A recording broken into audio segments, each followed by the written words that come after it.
Tô aqui na minha cobertura e esse foi o resultado de hoje, R$15 mil. Eu fiz questão de ir ao banco e pegar em espécie só para vocês terem noção. Já vou te adiantar que eu não sei gravar vídeos e esse provavelmente já vai estar todo cortado.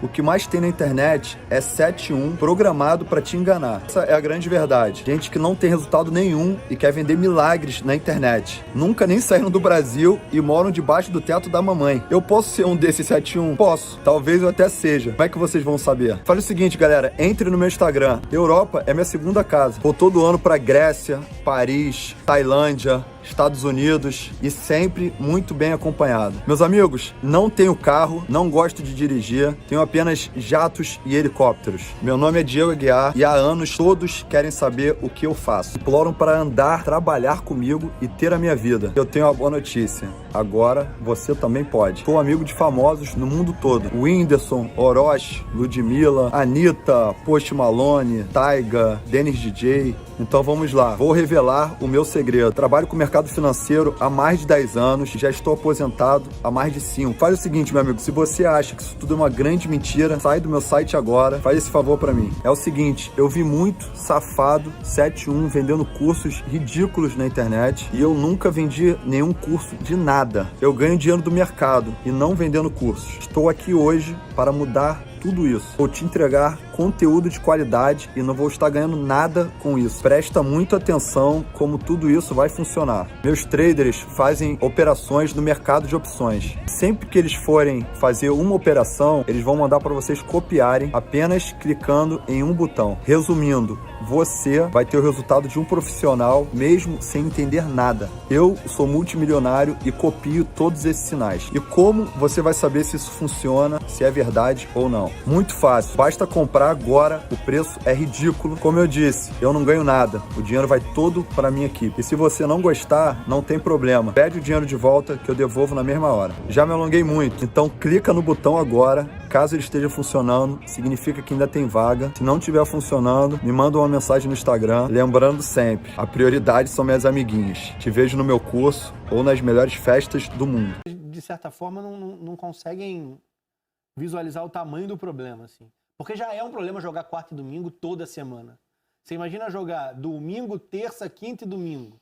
Domingo, terça, quinta e domingo. De 2 em 2 dias. Já cansei só de ouvir. Foi a realidade, principalmente do São Paulo, mas o Corinthians também fez 3 partidas num intervalo curtíssimo de tempo. É muito pesado.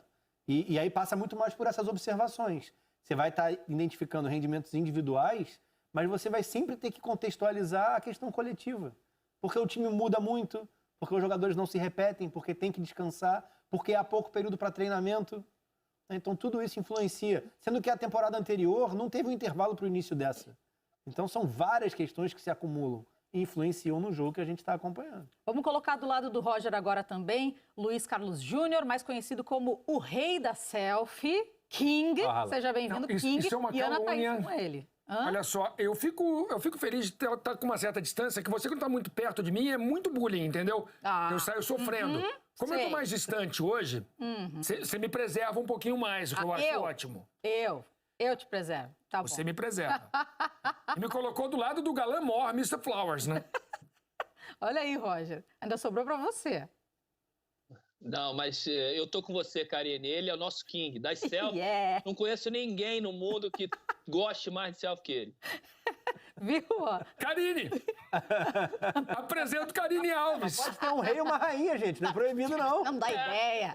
Não dá ideia. Vamos pro que interessa. Monarquia, né? Vamos parar. Olha, eu tô me lembrando uma frase do Romário. Vamos parar por aqui, né? Bom, vamos falar desse empate 1-1, Corinthians e São Bento. Quero escutar você, Luiz, e a Ana Thaís, que estavam nessa transmissão. Bom, com muito prazer, estou aqui com a Ana Thaís Matos. E aí, Ana, o que você achou? Corinthians já vinha de derrota, voltou a jogar em casa, tinha vencido a Ponte Preta na Neoquímica, joga em casa e, mais uma vez, o futebol não flui, né? Sim. Karine, boa noite para você, para o Rafa, para o Roger, para o pessoal que acompanha o Troca. Eu estava ouvindo, né, o Roger e o Rafa falando em relação ao tempo. Acho sim que é muito importante a gente lembrar isso sempre nos programas, nas transmissões, porque o acúmulo de jogos, né, isso vai acontecer para todo mundo, especificamente para os clubes de São Paulo, por conta do que aconteceu no Paulistão, vai acontecer mesmo, né, de jogos em 48 horas, o desgaste para elencos curtos, no caso do Corinthians, por exemplo, vai sentir bastante, não só agora, né, mas lá na frente, Campeonato Brasileiro, quando realmente começar a valer a pena a temporada, os times vão estar mais cansados. Agora, eu não posso deixar de falar que em relação ao padrão de jogo, né? A reta final do Brasileiro 20 do Corinthians já não foi uma reta final tão boa. O Mancini chega, assume o time que estava numa situação muito difícil, de zona de rebaixamento, consegue organizar a casa e faz o Corinthians minimamente competitivo. Chegou a dar esperança de vaga na Libertadores e veio esmaecendo no fim do campeonato, né? Até o clássico com o Palmeiras, depois dali pra frente não conseguiu mais. Então, eu acho que o cansaço, a gente tem que pontuar, tem que lembrar, mas a questão do padrão hoje, para mim, me chama muito a atenção. As alterações do Mancini, o que ele espera desse time, ele está rodando bastante o elenco, porque ele sabe, ele precisa testar, né, o que vai render para ele em algum momento, além de descansar os jogadores, né? Então, o Corinthians não vai ter uma cara, pelo menos é essa a mensagem que fica para mim desses jogos, mas ainda assim eu acho que poderia ser um time um pouquinho mais competitivo, principalmente pelo meio-campo, e isso o Mancini não conseguiu fazer com esse elenco. Agora, Ana Thaís, me chama a atenção, nós estamos vendo aí os melhores momentos. O que o Luiz Daniel fez de defesa difícil o jogo inteiro? Nem o Luiz Daniel, nem o Cássio, né? Vamos combinar que o Cássio também não. Nenhuma. Como o Corinthians é um time que compete muito pouco no meio-campo, então gerou muito contra-ataque do São Bento, né? Que aí, tecnicamente, na hora de definir, não conseguiu ser tão legal. O Corinthians conseguiu boas finalizações no primeiro tempo, é bom pontuar isso também, mas ainda assim, a palavra que eu usei na transmissão é que me parece um time muito mais intuitivo do que coordenado coletivamente. Claro, pela ausência de treinos, pela dificuldade que tem do calendário, mas fica muito pela definição de uma bola longa do Cantillo, a jogada dos laterais, principalmente do avanço do Fagner, uma jogada individual, e o Corinthians tem peças para jogar coletivamente um pouquinho melhor. Entendo a questão do cansaço, mas acho que não justifica só as atuações do Corinthians, que mesmo liderando o campeonato, né, veio de uma sequência de jogos invicto, não tem jogado bem e já não vinha jogando bem na temporada passada. Não há justificativa para você botar o braço na cabeça do Jô, né? Quarto pênalti. É uma ingenuidade. São 5 pênaltis, 4 com mão, né, do São Bento. Esse é o resumo aí do Campeonato Paulista, dessas definições. Aí até no final do jogo, um dos jogadores falou sobre isso, né, sobre o Dirceu, sobre essa tomada de decisão, que eles não estão conseguindo se acertar muito com essa questão da regra da mão na bola. Mas é a realidade do São Bento. Fez um jogo difícil mais uma vez, né, Luiz? Tem um retrospecto contra o Corinthians interessante, né? Nos últimos 4 anos aí não perdeu nenhum jogo, apesar de ser só 3 partidas, mas são isso, né? 2 empates e uma vitória em Itaquera. Foi um jogo difícil, mas o Corinthians, para mim, eu acho que tem a questão do cansaço, mas eu acho que tem uma questão de padrão que o Mancini ainda não conseguiu desenvolver nesse time. Meninos, vamos continuar aqui então. Sabe o que eu estava pensando? Na hashtag eu estava dando uma olhada. Tem gente que acha que a gente ensaia as nossas brincadeiras aqui. Não sabem eles que não tem ensaio nenhum. Por isso que de vez em quando dá zebra, gente. Por isso que dá zebra. Vocês não sabem das zebras. Por isso que dá ruim de vez em quando, né? Por isso que a gente estoura programa de vez em quando, brigam com a gente no ponto... Uma coisa que eu quero deixar bem claro é o seguinte, nada é ensaiado, mas não há nenhuma treta posterior. Não tem. Resolvemos tudo aqui. Não tem. A gente resolve tudo aqui, exatamente. Posso seguir no que a Ana falou, que eu acho bem pertinente, assim, ela tem razão. Eu concordo quando ela cita que é um Corinthians para mais do que isso, independentemente das questões que a gente citou no programa. E acho que passa muito pela diferença entre o que foi a arrancada, ou pelo menos a reta final de Brasileiro mais estável, a partir da chegada do Mancini, e o que exige um Paulistão. Tem times que estão se afirmando na primeira divisão do futebol brasileiro que passam por isso, por modelo de jogo mesmo. Quando a gente fala de característica, o Bahia passou por isso recentemente. De você ser uma equipe que é protagonista e tem que mandar nos seus jogos em metade do ano e ser uma equipe que pode ser um pouco mais reativa, especular um pouco mais com relação ao adversário dentro de um campeonato brasileiro. O trabalho do Mancini foi muito nesse sentido, com o Corinthians. A recuperação passa por uma defesa sólida e por um time que atacava rápido e pouco, sendo objetivo e eficiente dentro do brasileiro. E essa não é a realidade no Paulista. Mesmo o São Bento sendo uma equipe frágil, você tem que construir. E se fica muito mais baseado nas individualidades, e aí entra o contexto também, a questão dos treinamentos, enfim, do pouco tempo, o lado coletivo não fala mais alto, não grita para encontrar esses espaços, mesmo contra o São Bento você emperra. E foi o que a gente viu hoje. O primeiro tempo é abaixo da crítica, porque não é contra um adversário que se defende bem, pelo contrário. É contra um adversário que dá os espaços. Mas o Corinthians não tem essa organização, não fala mais alto coletivamente para achar os espaços que estavam sendo oferecidos. Quero colocar também o Roger aqui na conversa. Ouvi o Roger sobre as 3 substituições que o Corinthians fez no intervalo.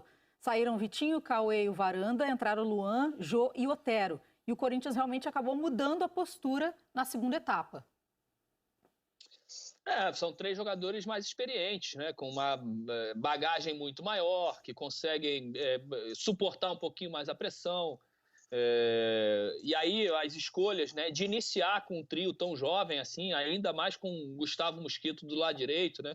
Vitinho, Cauê e o Varanda, você tira um pouquinho desse jogador que pode ditar um pouquinho, que pode dar alguma ajuda técnica ou até de posicionamento, dar uma moral quando tem um erro.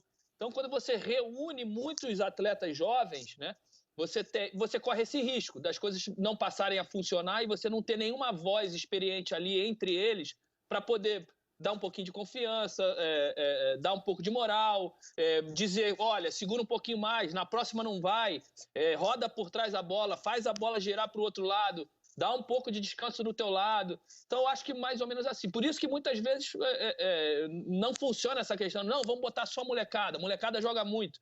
Mas você tem que ter, principalmente no setor de criação e de ataque, né, alguém que possa orientar muitas vezes se você tem essa reunião de jogadores jovens ao mesmo tempo. Ô, Roger. Fala, Luiz. Então, na sua opinião, Roger, o time foi mal escalado. Quando ele começa com os 3 garotos, você entende que deveria haver uma mescla aí? Então, eu sempre prefiro por uma mescla, né? Mas eu não posso cravar que foi mal escalado, até por tudo aquilo que o Corinthians está passando. Pelas questões físicas também, né? A fisiologia é muito importante nesse momento. Certeza absoluta que isso passa não só pelo treinador, a escalação de um time hoje de futebol, principalmente com essa sequência, intervalos pequenos entre os jogos. O fisiologista dá para ele quem pode botar, o preparador físico, o fisioterapeuta, todos esses têm interferência na escalação. Então não dá para falar, ele escalou mal. Ele escalou provavelmente que ele podia escalar. E aí eu sinto falta, porque você não consegue potencializar quando você tem muitos jovens ao mesmo tempo, porque às vezes os jovens precisam de um cara mais experiente, indo apertando o cabresto mesmo para poder orientar as melhores jogadas. Aqui na hashtag Troca de Passos, o Eduardo Ribeiro, ele tá assim, ó, pistolaço, falando. Já mandou mensagem pro Roger, já mandou mensagem pro Rafa aqui falando, mas eu vou resumir. Então encaminha pra Ana. Ele tá irritado com a gente, a Ana responde. Não, se é comigo já deve estar lá me gastando. Nessa conversa aqui. Sim, porque resumindo... O Rafa quer passar o pistola pra você, Ana? Ô, Rafa, joga junto aí, Rafael Rezende. Não, mas assim, resumindo... Ele acha que tem que entrar com os melhores, com os mais cascudos, que a garotada ainda não corre o suficiente, que foi mal escalado e tal. Então, o torcedor, ele quer ver o que tem de melhor no elenco dentro de campo. Mas tem momentos que precisa da mescla. A cada 48 horas não dá. Mas vamos deixar a Ana responder. Ana? Estamos aqui para isso, né? Não, eu nem acho que foi mal escalado. Acho que não dá para a gente falar isso nesse momento. Isso eu concordo muito com o Roger, né? A abertura do comentário dele em relação a essa questão do tempo de trabalho, né, do pouco tempo de treinamento. Eu não acho que o Corinthians foi mal escalado. Mesmo porque dentro dessa realidade não tem muito o que exigir, né? Se falava muito pela sequência para o Luan ser o titular. Talvez o Luan não tivesse condições para ser o titular hoje, né? Para começar jogando. Tanto que ele entrou bem, está participando mais do jogo. Entrou com uma finalização, depois deu uma assistência que o Gil estava impedido. Mas eu acho que o Corinthians, né? Isso não é específico de nenhum clube, mas a gente tem que falar muito do que está acontecendo no futebol de São Paulo. E esse rodízio ele vai ter que fazer. Eu acho que se tem um momento que você pode preservar e você pode testar mais esses garotos, é agora. Acho que só não colocar 100% dos garotos, ou a maioria dos garotos, eu acho que não é uma alternativa. Mas eu acho que não foi esse, para mim, o problema do Corinthians hoje. Eu ainda insisto que o Corinthians, para mim, é um time coletivamente frágil. E isso é trabalho de campo, de treinador no dia a dia. Perdão, desculpe te interromper, Ana. Só uma questão que, obviamente, me parece, concordo plenamente com você, que o momento para fazer algum teste, para botar a garotada, para não ter muita cobrança é agora, é no Campeonato Paulista. Sim, com um time confortável, né? Time tá ali liderando. Com pontuação boa, mas o torcedor do Corinthians tolera esse tipo de situação, do time jogar mal, perder um jogo para a Ferroviária, depois empatar com o São Bento. O Campeonato Estadual tem muito disso, né? Nos últimos anos, em tese não serve para nada, mas derruba técnico a beça. Nos últimos anos, um torcedor corintiano que ele